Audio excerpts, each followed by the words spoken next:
পাখি রে মার কাজল বড়। এই ঘটনা কি?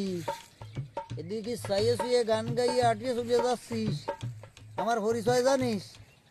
তুই তো ভূত, তোকে এবার আলাদা নাম ডাকাছে না। মানে আমি বুঝলাম না।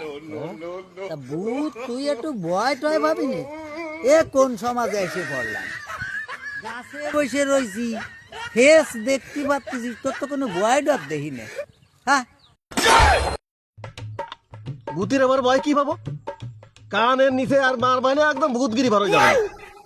ভাই প্লিজ দেখ, আমি চেহারা চেঞ্জ করেছি, দেখ দিয়ে একটু ভয় হওয়া যায় নাই? ভাই দেখ, ওই কালকে ভূত সমাজে, ভূত সোসাইটি আছে না, উনি একটা মিটিং হয়েছে, আমার ঘরে বিরাট এক দায়িত্ব পড়েছে। আমি যেন অন্তত একটা লোক রে ভয় দেখায় ভিডিও করে নিয়ে যাই। ভাই প্লিজ একটু ভয় পা ভাই, দেখ আমার কত কষ্ট আছে এই একটা কন্টেন্ট করতে যাই। তুই ভাই অন্য ধান্দা কর ভাই। ভূতি আপনার কে ভয় টয় পায় না, কে ভাড়ায় না হবে না। তুই তো অন্য গ্রামে যা ভাই।